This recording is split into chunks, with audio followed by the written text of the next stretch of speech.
Hello, welcome to the OFW Talks, serving you OFW bite-sized chika with Tita Prof. Isang magandang araw po mula sa Bangkok, Thailand. As this is my maiden vlog, I thought it is proper that I introduce first myself to all of you.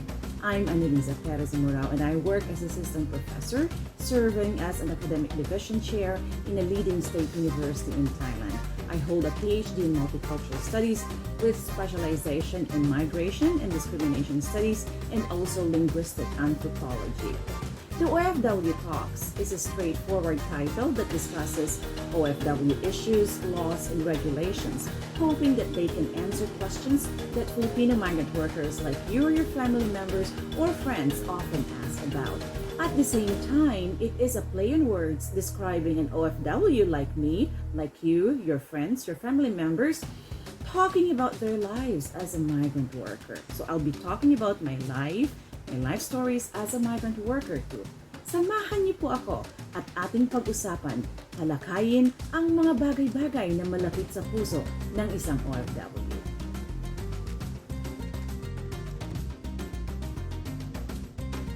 People often ask me, what's the difference between a documented and undocumented migrant worker?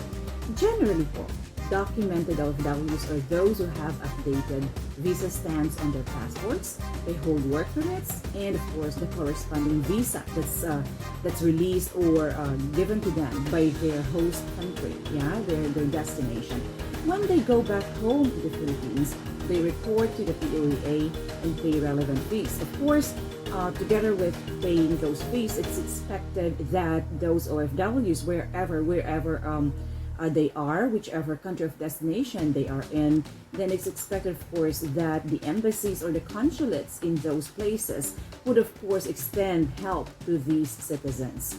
Now, of course, that's why they're also called documented, these overseas Filipino workers, because the Philippine government in their host country have also a record of their legal work abroad.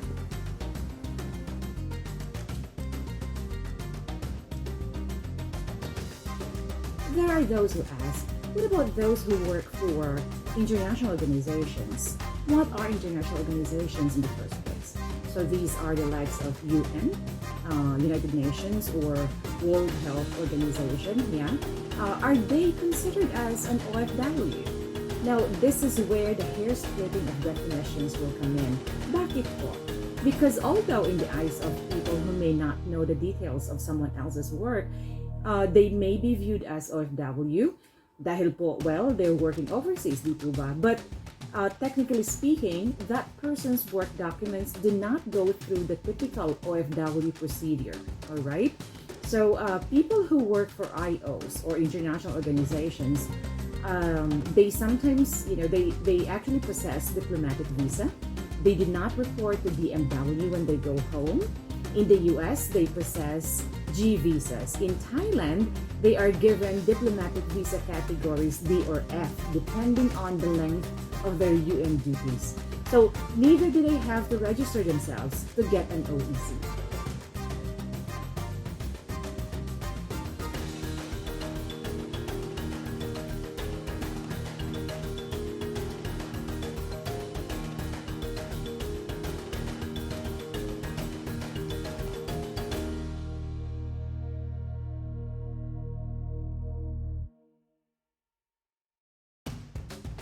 Undocumented workers, on the other hand, may mean that they would have overstayed already, their passports would have expired already, and they may be fined, But of course, there are also undocumented workers whose travel documents, whose passports, their passport stamps are updated and they can go in and out of the country, but they don't necessarily have work permits.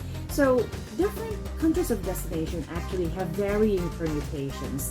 Some may have their passport stamps updated, they may have work, they can go in and out of the host country, but then they do not possess work permits. However, they may still have a visa. Now, is it a work visa? Not exactly. In some other countries, they may have other kinds of visas, but of course, these visas may not allow them to work, but then on the other hand, they can still acquire work in one way or another. All right? In other words, they can legally stay in the country for as long as allowed by their visa. But then again, their visa is not exactly a work visa. Okay. Now this explains why they are documented travelers but undocumented workers.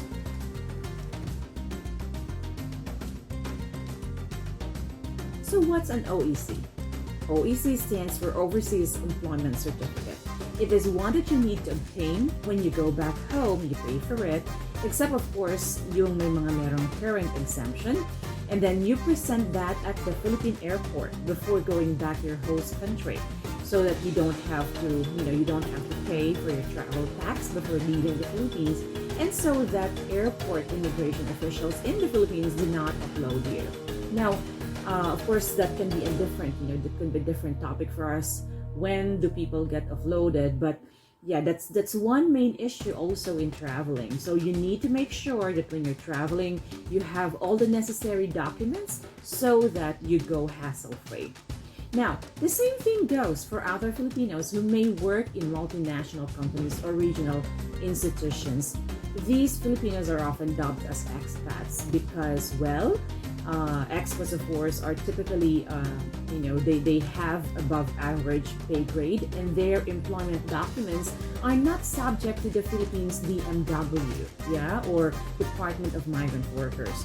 There are some who may not be connected to the UN or WHO or a certain international organization, but then their visa is processed directly through the Ministry of Foreign Affairs of their host country and not necessarily through the local immigration office in respective districts.